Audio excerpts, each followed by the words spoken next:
Bro. Really live? Bro, we're live. We're live. Crazy. Bring it down. Bring it down. Bring it down. We're gonna bring it down a little bit. All right, cool. We're back. We're actually live though. We're live? Yeah, we're actually. Oh, we're back. live. Yeah. Woo!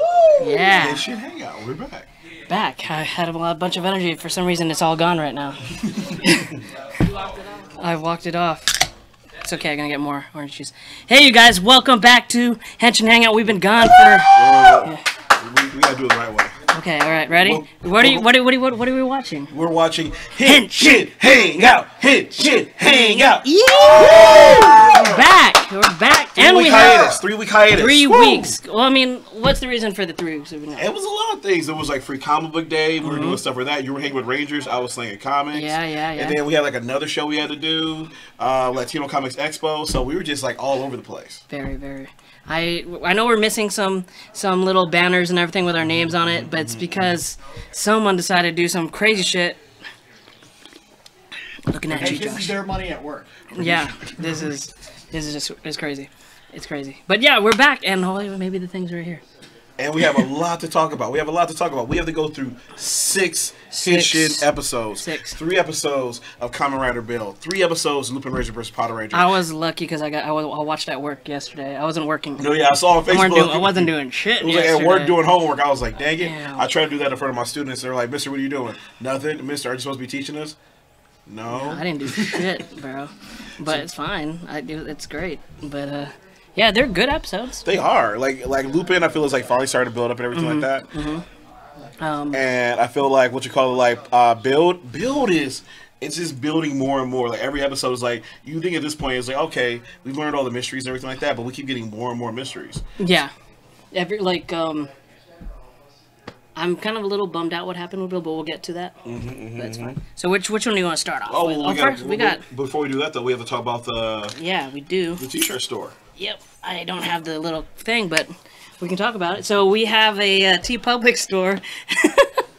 We have a TeePublic store where you guys can get all your cool geek merchandise, shirts, sweaters, hoodies, baby onesies. McDowell, you can get a baby onesie for your little niece, right? Yeah, I can say cookie face. Oh yeah, and she know. Oh. Yeah. What else? You get like cell phone cases, and there was a sale, but it's over.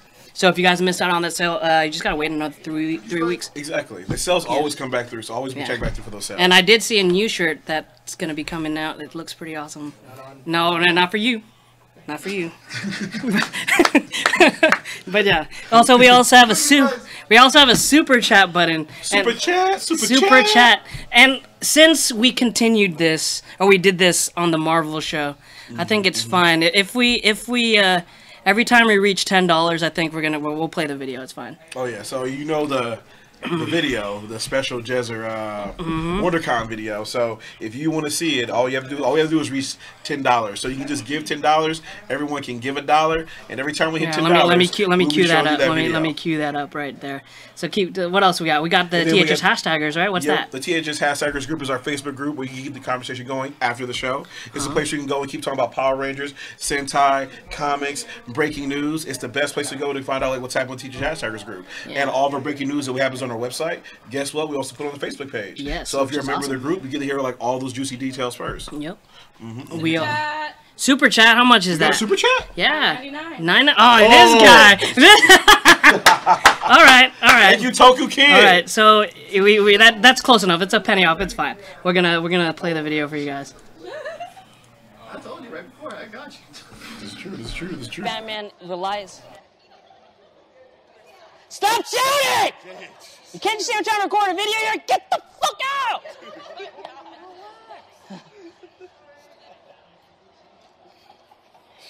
God damn.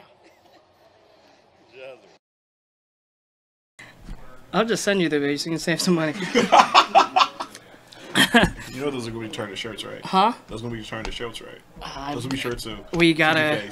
No, it's just going to be like, stop shouting! Get the fuck out. And what do you call it? You weren't there for that. There are rules in this country! Oh my god, you said there are rules in this country? Oh, wowzers. Why did I miss this? Oh, man. We'll talk about that later. So which one do you want to start off with? Okay, well, we always start with Build because Build's like the heavier one. Build, and it's easier to review Build because this one's like a whole movie. So when we first left off, what is he, the senator, ambassador, or what is he? So the president had been kidnapped, and he had been kidnapped and taken away, and so he's like locked up and everything like that. And it's up to our heroes to figure out like, okay, they were holding him ransom. Exactly, and then all of a sudden they get a call from Stalk, and Stalk's like, okay, so here's the thing: if you want him back, we get him back, but we're gonna do a trade. He's like, he wants Pandora's box, and he wants Banjo, and we're like, he wants Banjo? But we don't know why. Exactly. Now, we do know he's been interested in Banjo this whole time because Banjo's like hazard level keeps rising and rising and rising and rising. So we don't know why, but he wants Banjo.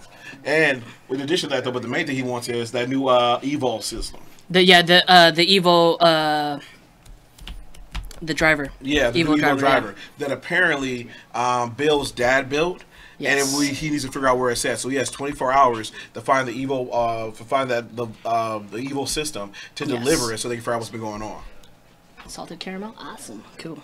Yeah, and so we don't know why. We don't. I mean, because Sento doesn't know. He lost his memory, so he doesn't know where this is at.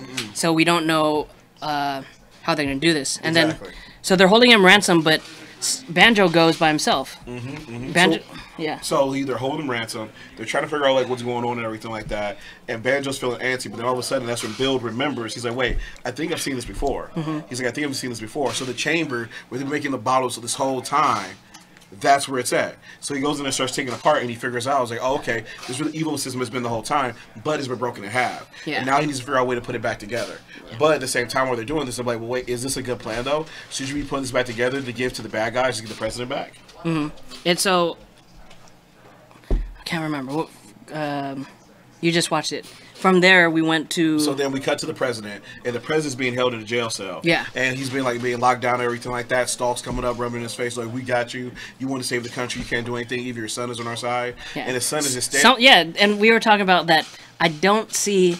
I call him Crocodile. Yeah, Crocodile. I don't see him as being a bad guy the whole show. No, exactly. No, either. Like, I don't see him as like this evil thing. Like, he's kind of like Magneto in a way. He's like an anti-hero.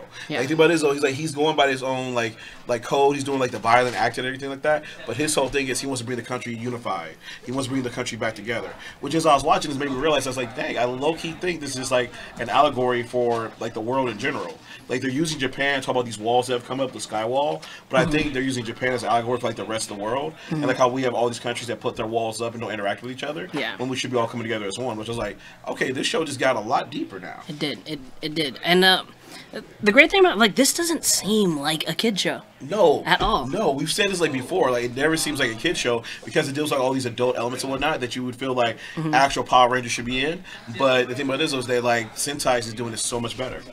Yeah. So going back to the show, so all of a sudden, like, his son is there with the assistant, and the dad's like, "I can't believe you're doing this. You're disappointing me." And then the assistant's like, "You know what? I think your dad needs to die." And then Crocodile's like, "What?" He's like, "Yeah, I think your dad needs to go." And so we cut back to our heroes. Our heroes are getting ready to go ahead and like bring the evil system over and deliver it over to like the villains and everything like that. The evil drive. Exactly. And so they're going. It's just right now. It's fine. Where did they find it though?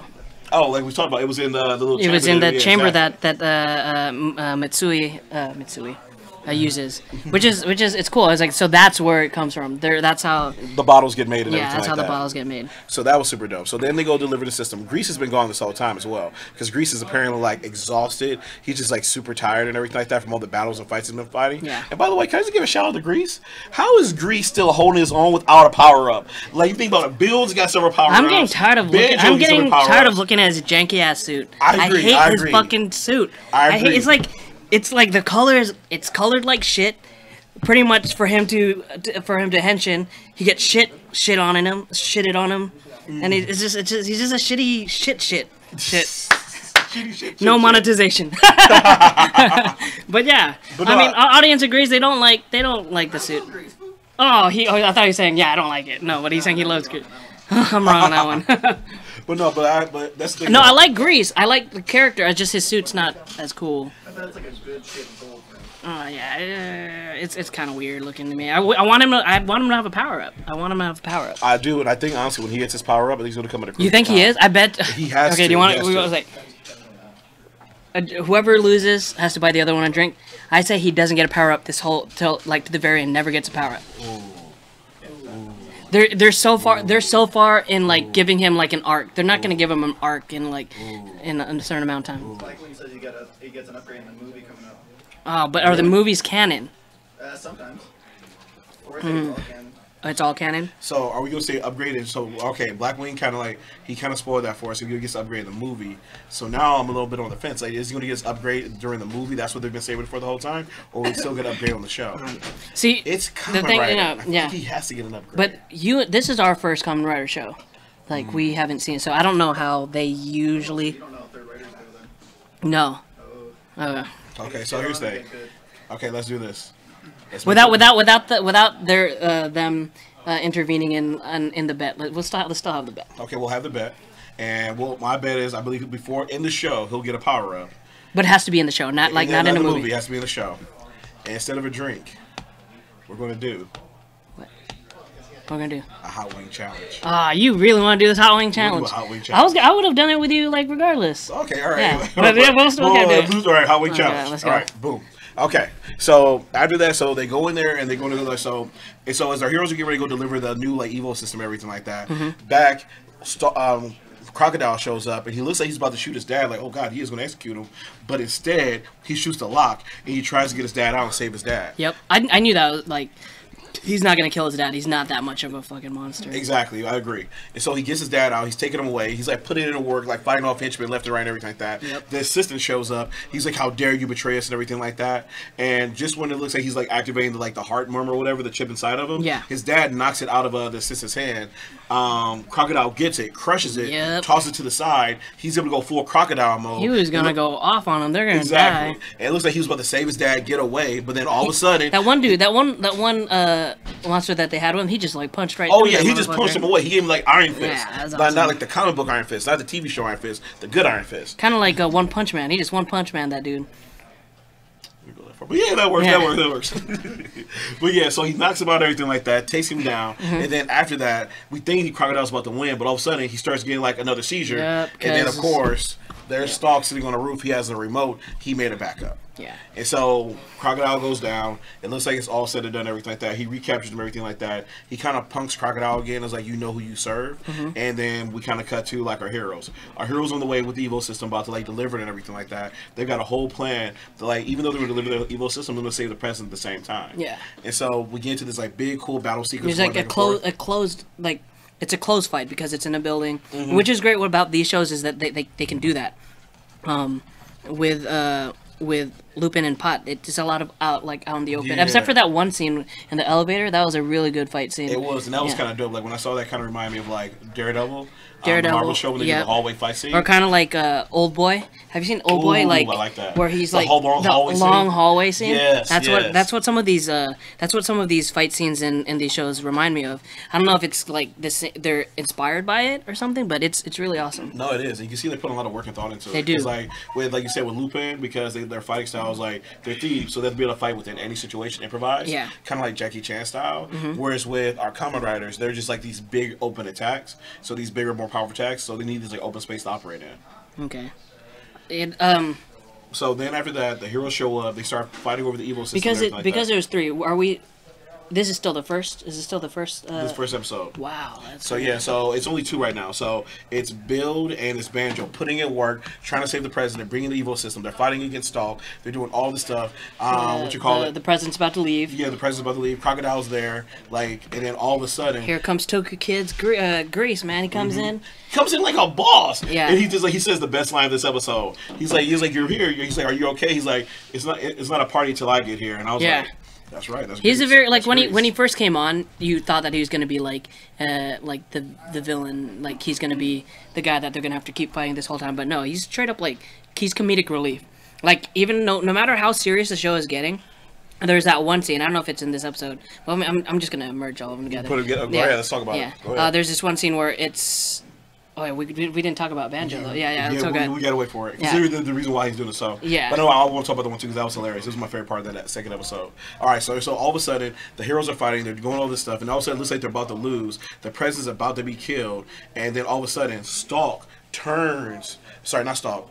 Crocodile turns on Stalk, and then Crocodile's like, "Wait, what? Oh, how dare you turn on me?" He takes out the remote, tries to kill him, and he's like, "Wait, it doesn't work. Why is it not working?" Yeah, because earlier on he made a phone call, or Sento got a phone call, and we assumed it was from Stalk. But it was actually from Crocodile. And Crocodile was asking him, he's like, I need to save my father. I need you to get this chip out of my body. I need you to make sure it doesn't start working. And now that he had that busted remote, he gave that to Bill. Bill was able to like reverse engineer it and figure out how the radio signal worked. And now all of a sudden, Crocodile is good to go. So now we have 4 Kamen Riders, which I was really excited about, all working together. So we have Bill, we have Grease, we have Banjo, and then we have Crocodile all on the same team for once. I'm like, holy God, I was like, we dang near have a Sentai. Yeah. It's like we needed one more and we would have been good. Yeah, yep. So it was great. And then they make their way out, and the sad scene. So Stalk was about to like deliver his shot that was just gonna kill Crocodile, and the president jumped in front of him. So which doesn't make sense. They didn't cut to them inside to see why they weren't able to get back outside. Yeah, they didn't really like establish that much. Yeah. Yeah. So go ahead. And so they cut outside. The president runs away with the Evo system. He tries to get it. He gets away. Mitan takes it from him and starts to get in the car. And as you said, there's a point where Stalk is about to kill. Actually, wait, no, we kind of jumped the gun a little bit. Yeah. Yeah. So pretty much Mitan has it, and then all of a sudden, Stalk powers down, and we see that it's her dad. Again, Beaton starts to get a little bit upset, a little bit emotional, everything like that. She begins to walk towards him, and then all of a sudden, the evil system pops out of nowhere, puts a gun to her head, tosses the evil system over to Stalk. Stalk's able to use it, and we've talked about this whole series. Stalk's been bad A this whole time, never got an upgrade, and now he finally has an upgrade, and it's end all be all. Stalk, yes, he does. It's Eviltron, or Evil Rider. So he gets Evolt or something like that. Yeah, Evolt. Yeah. He gets this. A rider suit. So technically Stalk's not a rider, is it? No, he's not a rider. But now, till he got the driver. Yeah, and now he has a belt, and then he loads in like both capsules. He loads in his Cobra capsule and the rider system. What do you think of that suit? So the Evo suit. Here's the thing. I'm loving the power up. I love that he's finally gotten that. I love the eye, the Cyclops like eye. When you look into the eye, you see like literally the stars. You see constellations and everything like that. Yeah. I thought that was a really cool concept and everything like that. It kind of looked like a carnival to me. I don't know why. Like there's like, I'm sorry. It looks too busy. It looks too busy. Yeah, there's like rotating pieces and it just something. Like a star map. Yeah.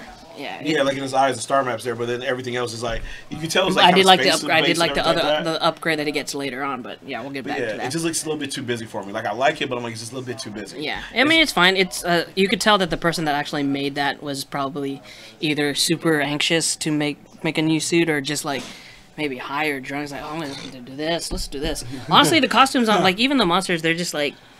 They're so intricate. Even with Lupin and Patranger, like it's so like all this stuff is so intricate. I want to meet the people that actually design this. It's like low key, like marijuana is not legal in Japan, but at the same time, there's a lot of it being smoked on these sets. It's probably not marijuana. I bet you there's some really really strong sake or something. Really? There's some kind of they had to have figured out some new psychedelic like herb that they're drinking or something. That takes it to that next level. Like to be real though, Crush sucks, man. Sunkiss is better. Hey. Oh, it is. It's not placement. Yeah, it sucks. It's not placement. All right, so we end the episode. And the president's dead. Then we go. Well, so Stalk powers up. He goes in squash mode, beats the mess out of everybody. Literally, like punching people out of their suits and everything like that. He's getting ready to kill Crocodile for vengeance for betraying him. And right when he does it, as you established earlier, his dad jumps in the way and takes the bullet for him, and his dad ends up dying. That was pretty sad. That was pretty sad. It was pretty sad. It was like we haven't seen like a death like that since a while. So yeah. And then at this point, but before he leaves though, Stalk also goes over, grabs Bill, powers him out, and poisons him with his Cobra powers. Yeah. And then he's like, so here's saying, if you want to save him, we need to make a trade. And then he just disappears. He's like, I'm the only one that can save him. He disappears. And excuse me. Goes inside. Thank you. Yeah, exactly. Yeah. And so we end that episode, and again, it's another cliffhanger like always. Build is poisoned. Stalk's got a major power up, beats the whole mess of the whole team. Crocodile's dad is dead, and the team doesn't know what to do with this. He kind of flashed out of there too. He's just like, oh yeah, he just teleported. Yeah. So like he's like straight up like Goku'd out of there and everything like that. What I'm kind of happy that we had to watch 3 episodes before the show is because if I had to wait for stuff like this, I'd be pissed. It sucks. I'd be pissed. Like, you can't do that. You gotta have some result. There's no result. Nothing. There's nothing. No. These last 3 episodes have literally been cliffhanger after cliffhanger after cliffhanger. And it's crazy because I know we've talked about this all the time, but Build steadily keeps building up the action and intensity like every episode as it keeps going up and up. Honestly, I'm gonna be totally honest. Before, because I wasn't on the show when they started watching Kamen Rider Build, and they kept talking about and showing a bunch of things. I was like, this like I was not interested at all, at all. Like, and then I started watching. I was like, damn, I am actually enjoying this more than I'm Lupin versus Patranger. Low key though. It's like the lights are off. Like, it's kind of weird. Like, I kind of get enjoyment out of it for 2 different reasons. Like, when I watch Build, I love Build for the story intricacies because there's like so many twists and turns and everything like that. Like, one thing we didn't even talk about in this episode, we didn't really go into what we're gonna talk about as we go is we didn't go into Stalk's whole like backstory about the fact that like Stalk and the dad are like going back and forth like two beings in one body, and Stalk's like controlling. Oh the yeah, dad. he kind of had that little Norman Osborn type thing from Spider-Man. Exactly, he was like talking to himself and going back and forth. Because in the episode we figure out that he's possessing these bodies. Exactly. He's possessing these bodies. Let's move on to the next episode because we still got to do Lupin and Pot. Yep. Okay. So boom, we go to the next episode. When we go to the next episode, Build is poisoned. He's laying in bed. They let him know how to save him and everything like that. They've taken him to the hospital. At the hospital, they've established that the poison is something that they can't break down because they have a sample of it. And then the only choice they have is to go with Stalk because Stalk's the only person who can save him. Even Meton tries her like special ring power. Bracelet power doesn't do anything. So at this point, it's like the only thing they can do is make a deal with Stalk. However, Stalk, what he wants is Stalk wants 2 things. He wants the Pandora's box, and he wants Banjo. Yeah. And so his whole deal is, and Banjo's like, wait, why does he want me? And so this is when we start to go more to his backstory and everything like that, and start to figure out where he's coming from.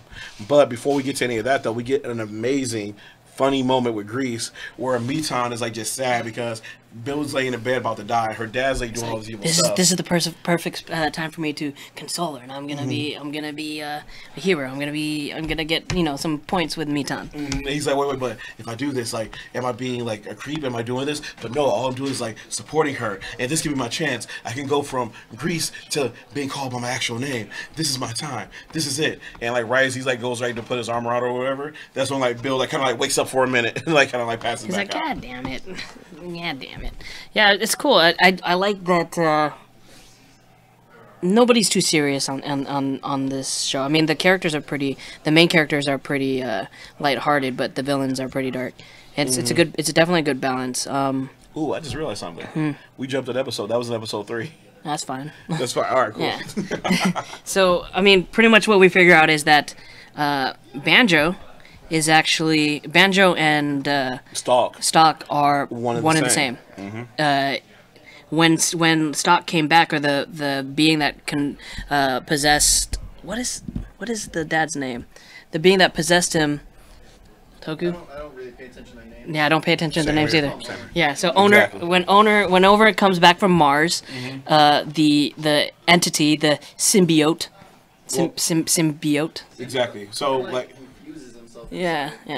So the way he explains it happened is that when the original, like, I guess, like, satellite or whatever came back from Mars, the original ship, like, there was a part of him on it, and as that part of him on it went and tried to like, bond with Banjo's mom. Yeah. So he goes and merges with Banjo's mom, but instead, he ends up going inside her because she's pregnant and merges with Banjo instead. Yep. And the thing about it he explains is that that's half of him. And the thing about it is, though, that half had all his memories, his powers, his abilities, but the moment he merges with Banjo, this, like, little child, this infant, this, like, fetus or whatever, he loses all that. So he has the potential to develop it, but he loses all the memories. So that's why that's why he's been trying to raise Banjo to that higher level. So he's ready. So he's ready they're ready to merge back together. Yeah, take his true, his final form. Exactly. And then with the dad, when the dad was an astronaut, the only reason why he affected the dad was he was trying to get to Earth to come back and get that other half of him that was in Banjo. So when he comes back here, he becomes Stalk and does all these things. He's trying to build the Evo system, and pretty much he establishes here that his whole goal the whole time since episode 1 was he was trying to do to Earth what he did to Mars. So mainly in this episode, the Stalk just wants the other bottles. He wants the other bottles, and he wants Banjo to be there. So Banjo comes to face off against him so that he could save Sento. But that's exactly That's exactly what Stock wanted. Exactly. So he shows up, and him and Stalker fighting, going at it. Then all of a sudden, Ambush pulls up. Inside is like Meton consoling Bill, and in there's also Grease. Grease gets out, and then him and Banjo are fighting together. They're trying to fight. And steadily as they're fighting, Banjo's hazard levels keep rising. But then all of a sudden, again, Stalk is just so overpowered now. He gives them just like 2 like massive hits and makes them like they're unchanged, like unchanged out of the powers, like powers down. They're laying on the ground and everything like that, and then Banjo, like after hearing all this information or whatever, he feels he needs to try to do everything he can to save Bill because he owes Bill as much as possible. So as he's like starting to he starts like to stand up and he's about to change again, and this is when Grease yells out to him, like, "No, you can't do that. As you can't change after you've been forced out of it. It's too soon. If you do it, you'll pretty much kill yourself." And Banjo's like, he turns and looks back to Bill, and he thinks about like all the stuff they've been through together, how they stuck together. Like I didn't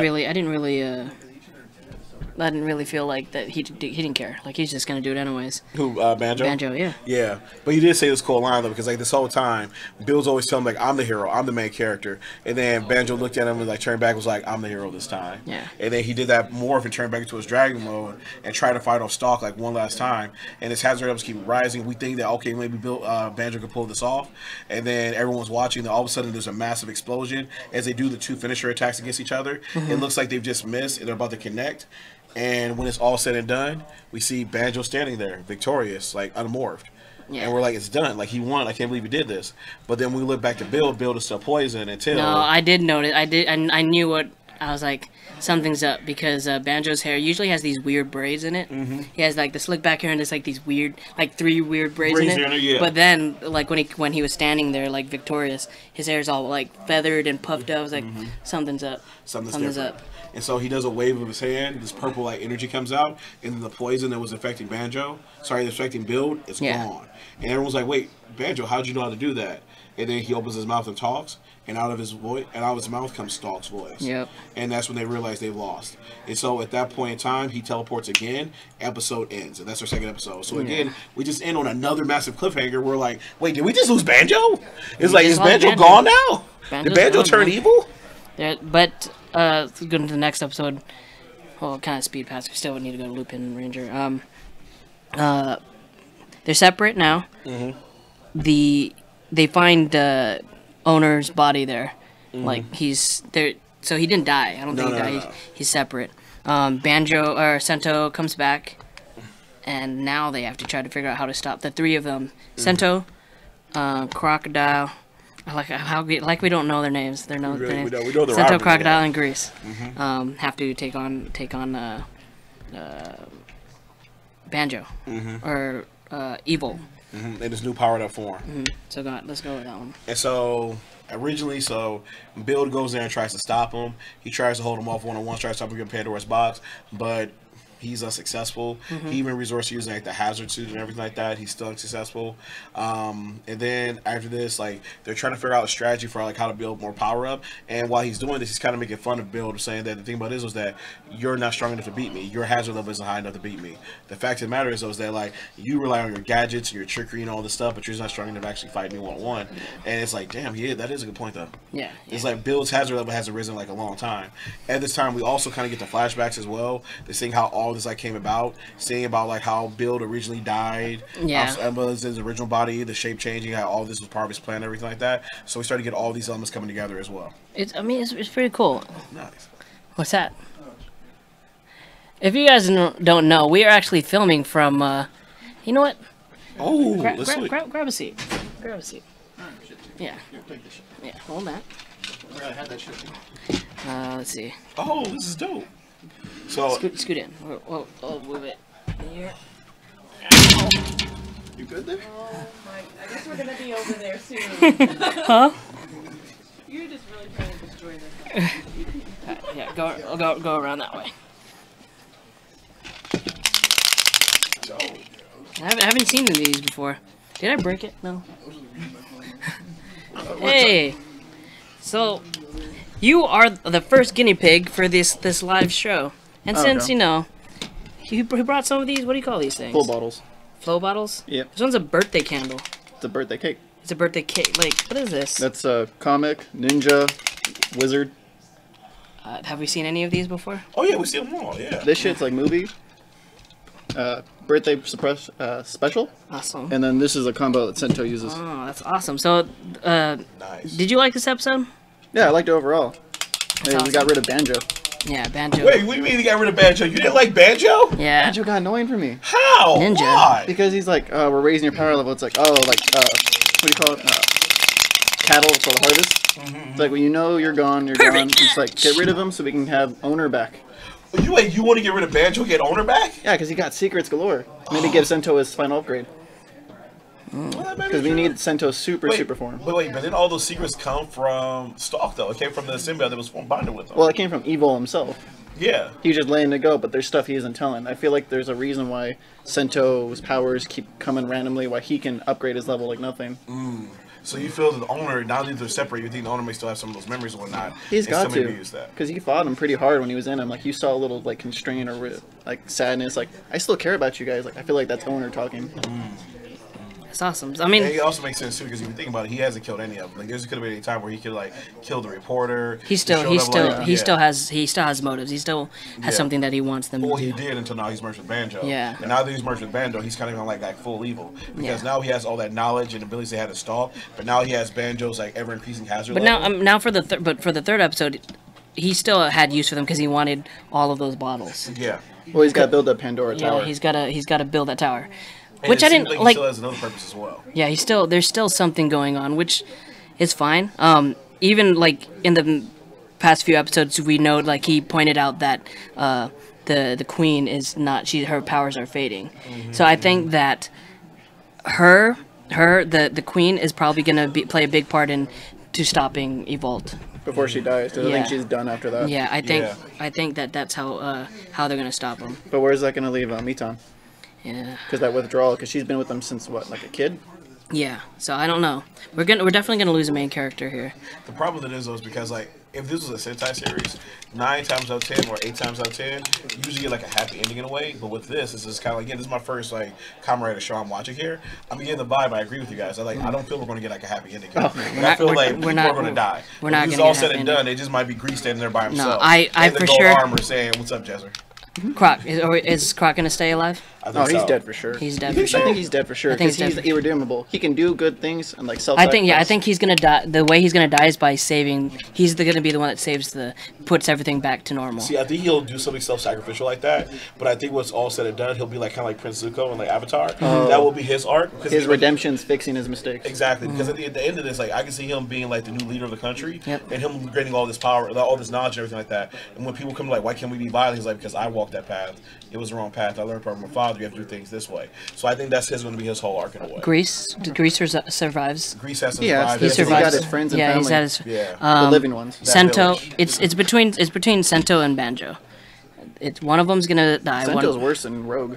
Like Crocodile? Yeah. He's way worse, even though he doesn't remember it. Yeah. Yeah, and I think that'll probably be his redemption away. I think the way this die. ends, like the whole rider stuff, all that stuff is gonna go. As soon as the Pandora's box is gone, everything is gone. So Sento is gone. Sento's done. Banjo, we will get Banjo back. He'll be himself without any of that anything corrupting him. But I think that's how it's gonna end. So when it ends, it might probably be like Owner, Mitan, Banjo. If owner, because he could like know what Evil is doing and sacrifice himself too. That's true. Yeah. But like it could be like those three all sitting around with the reporter, remembering Bill, Yeah. and Bill can maybe die. All in all, so don't like need a reporter. all together, What do you mean? She's been there just to help move along stuff. She's and then hot, though. they got rid of her. She low-key is like she's low-key the MacGuffin, Yeah. and like that MacGuffin, I feel like that MacGuffin will be here, but we just won't care about her. okay. So all together, did you enjoy these 3 episodes? Yeah, was like great. the thing about this was like we always talk about. I had to watch these first because it was so emotionally draining. Because again, like the first episode, we end with the cliffhanger Yep. of them losing, and all of a sudden Bill being poisoned. We in the second episode, we've lost Banjo, Yep. and now we in this third episode, they've all been like powered and beating the mess being out of them, everything like that. And Pandora's tower is now getting bigger and bigger and bigger. Yes. And so now it's kind of like, all right, what are they going to stop this? And you're looking at Bill, it's like, what are you going to do? Like, so honestly, like, I'm loving it because I know we're getting closer to the end, and I'm excited to see where this is all going. That's awesome. Because right now it's the darkest time, which means hopefully we get to like that moment of victory that we're going to have. Oh, it can get way worse. There's a new writer coming. Yeah. Oh Really? my Yeah, God! there's a new writer Spoiler alert, bro. All right. So let's even their own company doesn't care. They show it everything. let's go into Lupin and Pot. Before you do that though, just to remind you guys, Toku Kid's here. He's been here all day, and I apologize for that. There you go. I But what's apologize dope for about this is, though, as you guys know, we film live in the Comic Bug in Manhattan Beach. And so if you ever want to come be a part of the audience, guess what? You might be a part of the audience, and guess what? You And might need to come on the show. we are going to be doing some giveaways. We're going to be doing some fun things. So you just got to stick around. It's going to be fun. Yep, and you can meet the rest of the hashtag crew. But we'll let you. we'll let you know. Daniel, we got Migdalia. We got drunken Josh over there. Josh, put down the liquor. You have a problem. Liquor. Yeah, but once we figure out like the details, then we'll probably, because I don't know, we have to talk to them about like them being in here like for sure, past hours. So we're trying to make it during the day so it's more convenient for people. But yeah, it's gonna be fun. If you can, come on down when we can, and we'll let you guys know. That'd be So awesome. Comic Bug in Manhattan Beach, it's really I can awesome. say it's real fun right now. Yeah, Shit. it's awesome. There it is. So Patranger versus Lupinranger. Yeah, so the first one is with young Yuki. Yuki this was a really good story. Yuki, Run, Yuki, run. So we start off, it's the scene. It starts, Yuki, he's like determined to beat his time, and he can't seem to do it. But we don't know why. And we see that Yuki has a friend that he goes to visit. I thought it was his sister. It's not his sister. I think it's this girl that he likes. Her name's I think so too. Haraku, and she's in a wheelchair. But her talent, she's a super talented singer, and I guess there was an accident that So we find out the reason why Yuki wants to run and be fast and to be first place is to inspire her. The key persevering in life, because even though she's in this wheelchair, he wants her to keep like working forward and like trying to like find the best in life and everything like that, which is a really noble goal. And then why this is going on though is we open up with this gangler that's in town. But the thing about this though, the police are like, he's going around. Exactly. He's just speeding through. He's not I mean, he is hurting people in a way, but he's just speeding right through them, and they're kind of all falling over the place. Yeah. The thing with the show that I don't understand is, we get so much character development with the Lupinrangers, so much, to the point where the Patrangers are just kind of, what it kind of reminds me of? It's kind of like the Yogi Bear cartoon. I feel like the Patrangers are the force. Ranger? Huh? The Ranger? The Ranger? Or Boo Boo? No. So the Lupinrangers are Boo Boo and Yogi, right? Okay. And the Ranger is the Patrangers, where They just keep making them look like fools. Like this whole time. Yeah, they're like so stupid. I don't know. I don't know if they're gonna change it. They're gonna give them better. They have to when that 6 Ranger rolls around. Yeah. So the Lupinrangers are there. They meet the That's all they are. They're there. Yeah, they're there. They're not doing anything. They're not trying to stop them. They don't even get collections really either. No. But their whole goal too is the police to save the people, which we do see them do from time to time. But at the same time, though, they're not collecting those collection pieces. You figure they need that as evidence. Like that'd be a good hard factor, like pushing a little bit harder. That's true. Yeah. I don't think. Are they aware of what the importance of these collection pieces? They got hints of it earlier, and they're starting to push. Like we really need to go at these things. So they Lupinrangers confront the dude. He drops something. You probably know. Do you know what it is? Do you know what that is? Oh no, what was it? Do you know what the little collection piece that he dropped was? I saw them drop it and everything like that after they tricked the little bracelet. What was it from? You don't know what it is? I didn't recognize it. Oh my You can't god! recognize it? No, what was it? What's the time for? Time Force? Yeah, that's the Time Force morpher. It was. It's a Time I Ranger. thought it was, but the same time was because it's like it's a repaint. It's like it was repainted. And then we'll It's in the monitor in, like, we'll a get green this to jewel. we'll get this to the other person. There's another repaint of another thing that's super. Yeah, all the recent Lupin treasures like Sentai references. Yeah. Yeah, I knew what they were, and I looked at it. I thought it was a morpher, but I was like, but again, because it was repainted, I couldn't place it. It was actually. But it's like that shape is really recognizable. It's like that little dome. I know I saw it, but I was like, I think it is, but I was like, I don't want to assume, but I think it is, but I just don't want to assume. So we go. All right, so that's the Time Force. Yeah. morpher. So the Dope. kid finds his way. He grabs it, and Lupin Blue is following him, trying to get it back. I don't know. I can't remember. He just gets away. The kid. So the first time, Lupin Blue's like chasing after him, and the kid's like doing all this stuff. He's like straight like throwing things down. He's like darting things, going through holes and all this kind of stuff. And then he catches up with them. The thing about it is, though, is because he's been going through all these holes and whatnot. He's like, well, where is it? He's like, I don't have it. What you're talking about? Because the kid hid it somewhere. Yeah. So the kid was smart. He hid it somewhere so that he couldn't get it to him. And this is when Lupin Blue like starts to interrogate him, and he figures out why he wants to do the race, as you just said, to like impress this girl, to give her inspiration, and everything like that.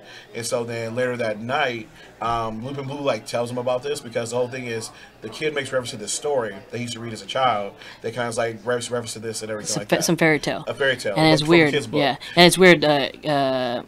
Kyrie and I'm so hard with these. It wasn't Lupin Red and Lupin Yellow. Lupin Yellow. It was easier with what do you call it? With Q Ranger. I don't know why. It was way easier. Really? Yeah. There's like 10 of them. I never remember names. I just go by colors. So Red and Yellow are surprised because usually Blue is very like He's like serious. screw He doesn't everyone. believe any of this this stuff. So then it cuts back that we see that it has something to do with his fiance. Exactly. Well, also, yeah, so he comes back to his fiance, and she tells, like, read the story and everything like that. He's like, why are you reading that? It's just a fairy tale, so silly. And she, like, bops him on the head and is like, look, you need to have a little more imagination sometime. You need to, like, embrace life, embrace, like, you have more fun and everything like this. And then when we go back to the restaurant, we see, guess who's there? The butler. Yep. So the butler just appeared out of nowhere. And the Out of nowhere, literally, like we were like the camera's aimed right there, and they just kind of like moved a little bit, and he's right there. Exactly. And what's crazy? Still shady. Still, I don't trust that motherfucker. He's either gotta be he's up to something. he's gotta be Lupin himself, or he's gotta be some kind of like offshoot gangler. Gangler, yeah, like kind of like a gangler that's trying to take the head boss's job. Because all we're seeing is like the gangs of ganglers. We don't know if there's good ganglers. Yeah. This is true. And so then all of a sudden he has the kid's book in his hand. And you're like, oh, cool, he has the kid's book. But then when he opens it up, he's like, well, the thing about this is, though, is that this author, people would think it might have been the Grand Lupin himself, or he was friends with him, because when you look at the There's the bracelet. Story, there's a bracelet. Exactly, with the powers like. So what's the phrase is I'm fast or something? Yeah, it's like I am fast or something like that. Or Yeah, it's so like, it was like I am the fastest man alive. so pretty much the gangler is trying to find it, and Blue follows the kid Yuki to where he hides it, but he doesn't let him know that he. Well, yeah, he sends him a note that night. He was like, before the race tomorrow, I'm gonna take the bracelet from you. Yeah. And so the kid goes to his hiding spot. He grabs the bracelet, takes it out, and everything like that. He's like, all right, I gotta keep this safe. I gotta keep this on me. But little does he know is that Lupin Blue is like seeing him do this. He goes in there, grabs the bracelet himself, and exchanges it with a fake one. Yep. So he's about to do the race. Oh no! One cool thing is when the gangler comes, he puts the fake bracelet on Yuki and said, "Run as fast as you can." And the cool phrase is like, he goes, "I've never. I remember this. I remember the wind sounds different." Yeah. Is that when you go this fast and everything like that? No, wind sounds. So I think he was fast before. He was just like because he put so much pressure on himself, he had kind of lost that confidence. And what's cool is during this running sequence, like the kid's running, and it looks like he's losing the race, but all of a sudden you see Lupin Blue's like hand come out of nowhere, like push him forward. Yeah. And this gives him the faith to like to believe So himself. Lupin Blue is kind of like Bugs Bunny from Space Jam, you know. He's giving him that. The magic water. And yeah, the magic like water. Like share with us, Mike. Give us some. You know what this is? This is placebos. Oh no, gazebos. No, totally. If the kid, he gives the placebo, he runs fast and he wins the race. Yeah. And then we cut to the the Lupin Rangers. Lupin Rangers go through, they fought off the gangler, defeat him, destroy him, and everything like that. And just as we're wrapping up the episode. Yeah, this is pretty much a straightforward episode. Like, yeah. But this one had a little bit more heart because, you know, Lupin Blue is not really. This is to make Lupin Blue more nicer and come together. Yeah. Exactly. Which is fine. Which is right. I don't understand why the Patrangers don't. They're just so freaking boring. It's because of justice. Yeah. Justice. So let's go on to the second one, where this was one of my favorite episodes. Oh, wait, before we just to close it out, the kid goes and has one last conversation with Blue, and at the end of the episode, like the kid's like, I didn't do it. He's like, no, that was a fake the whole time.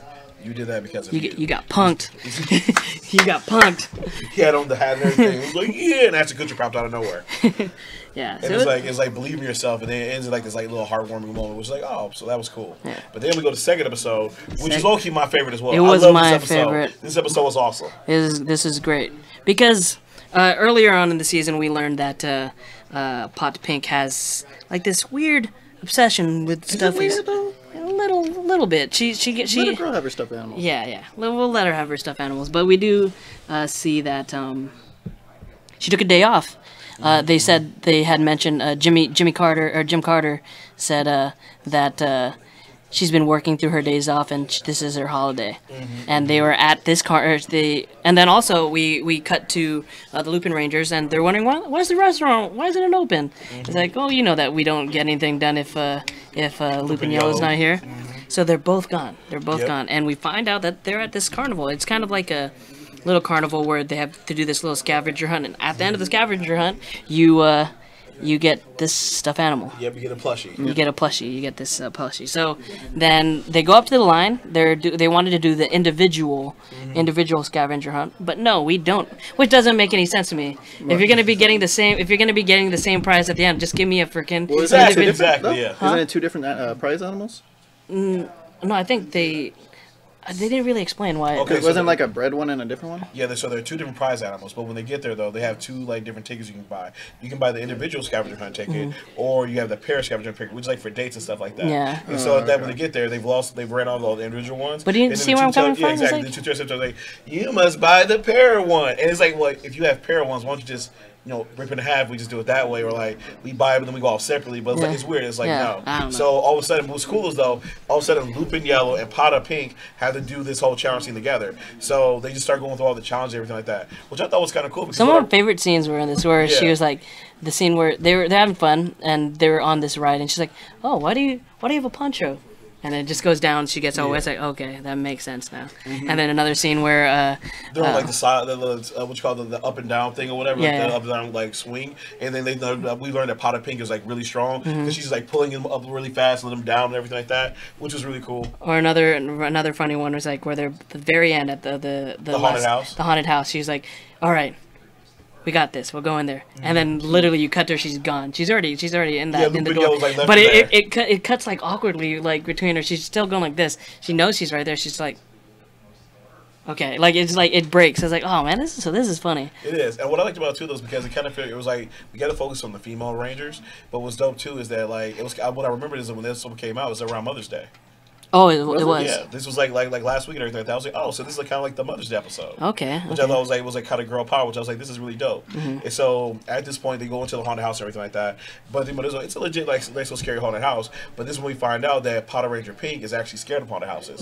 So she's actually getting freaked out by everything that's happening here. Yeah, and which is weird because they find these giant monsters that F with reality. Yeah, and they point it out. They're like, hey, but you fight ganglers all the time. It's like, you fight ganglers. She's like, I know, but then the Grudge Girl is my nightmare. And then between this, we also find out the reason, because we know why Pink's there, because she wants to stuff animal. We find out the reason why Yellow's there is because that her friend that she lost used to love these things. Yeah.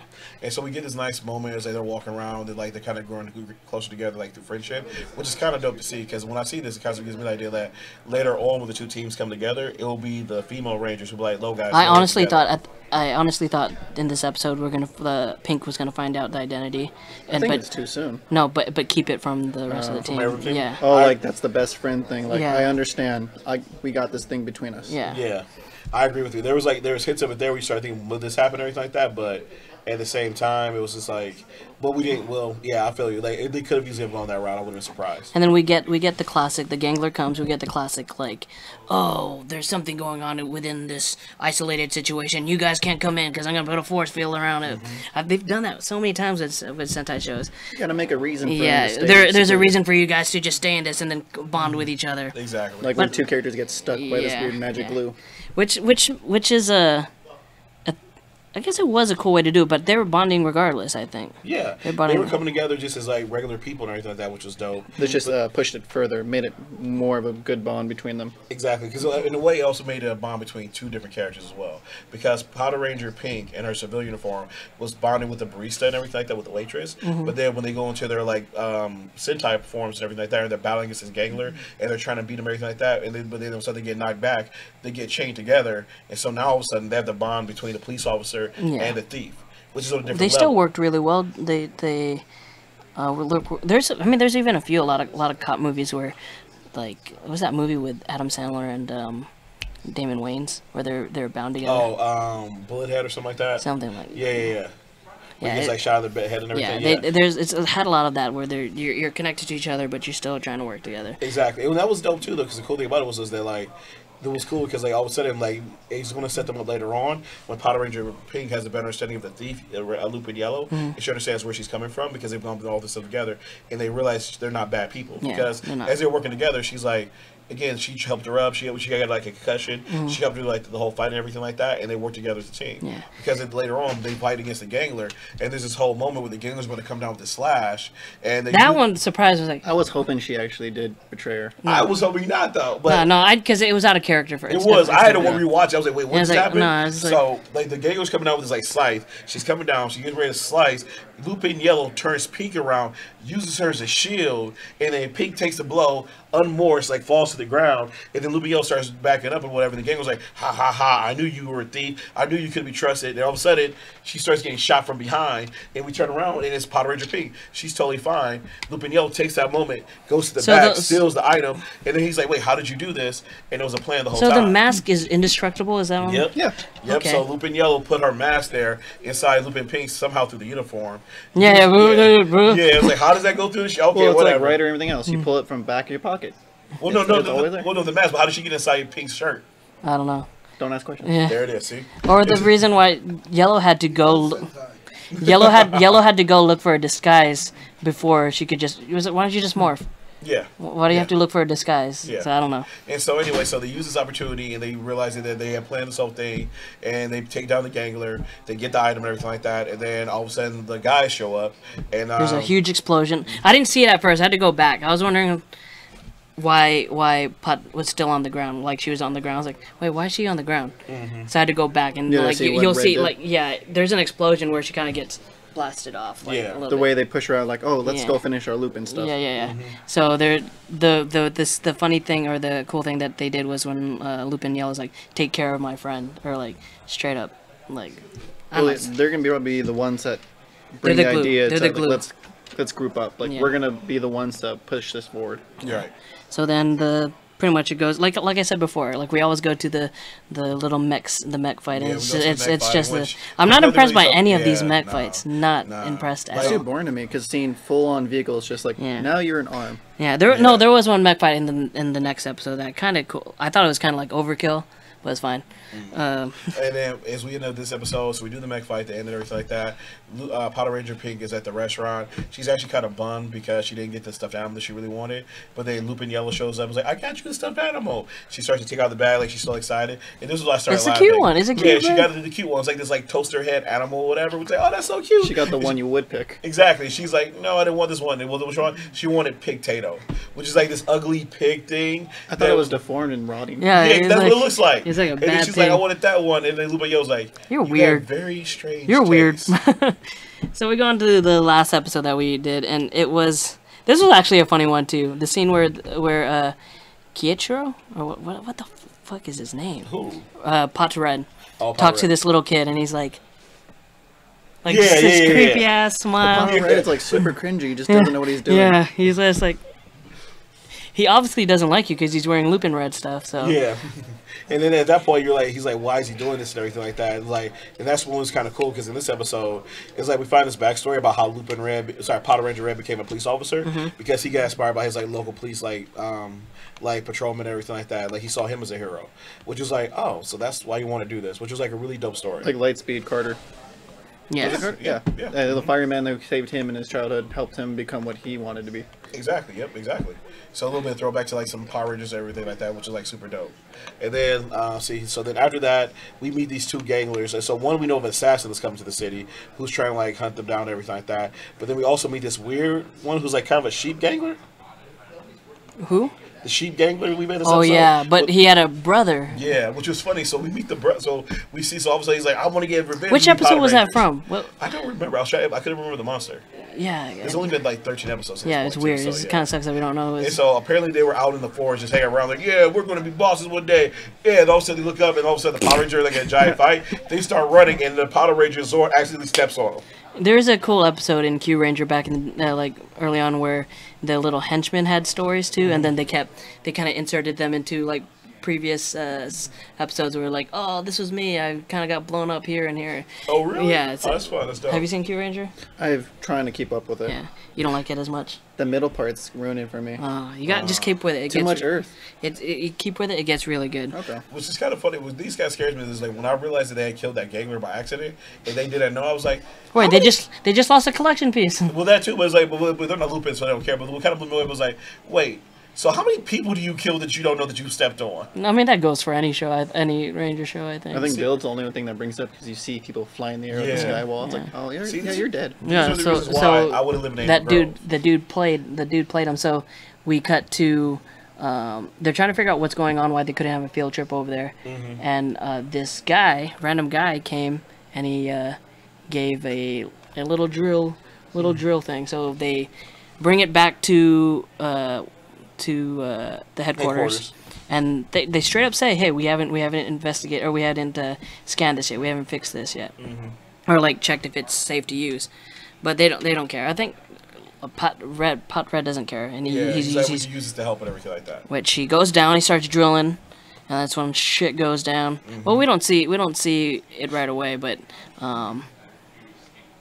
he gets there's a little thing on the top that you're not gonna notice it when you sit down. It's like, okay, that's cool. Or you don't.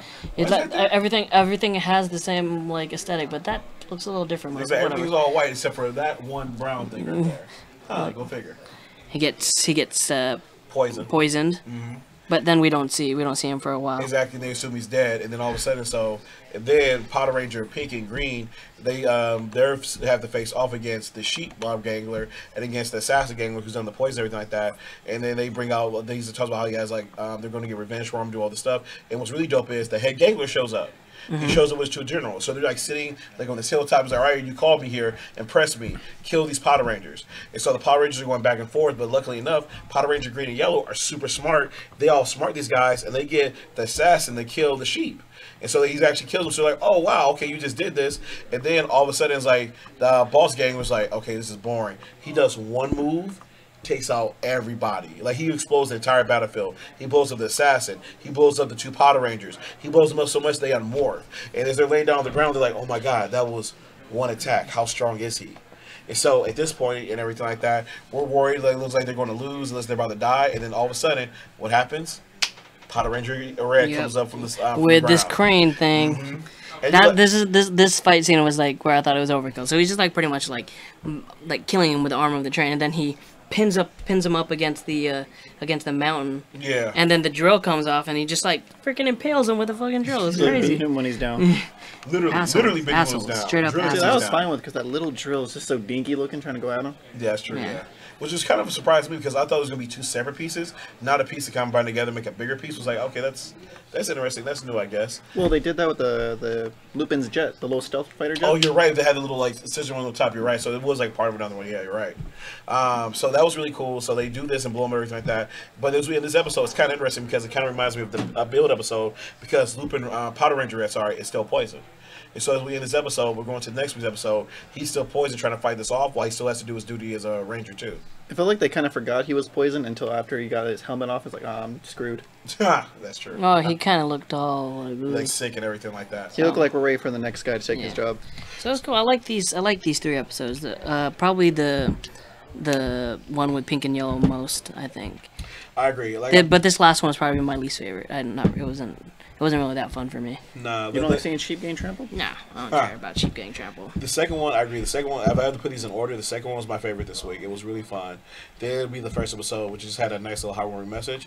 And weirdly enough, even though we got to see the boss gangler show up and like do all this kind of stuff, because I guess it was a Patranger focused episode, it wasn't like one of my favorites in a way. Like, I do like the Patrangers, but like King said earlier, because we're used in such a goofy way, it just kind of like takes away from. Like, I do have fun watching it, but I'm like, you don't feel the weight from it. Exactly, which is going to be interesting too, because as we watch this. Because the thing about it is we watch Build first, and then we go into this one, and Build is so heavy that it's just so lighthearted, which is good, but at the same time, though, it does kind of hurt it. So I'm interested to see, like, after Build goes off the air, and Patranger vs. Lupinranger is around episode, like, 20 and whatnot, we'll start to get a little bit more serious, especially when that 6th Ranger shows up. Yeah. Well, that 7th Ranger. I think that's really what's going to change the tone of the show. So that was great. 6 episodes, man. 6 episodes. You're supposed to come with us to Ontario, but you had to go through 6 episodes. I did too, but I skipped work and just watched it. Well, yeah, I had to do that, and also I had to go buy the new Jordan 3 Katrinas. So I had to go pick those up real quick. Sorry, Katrina's just dropped this week, so I had to go pick those up. Daniel was supposed to go with me, but he flaked. Yep.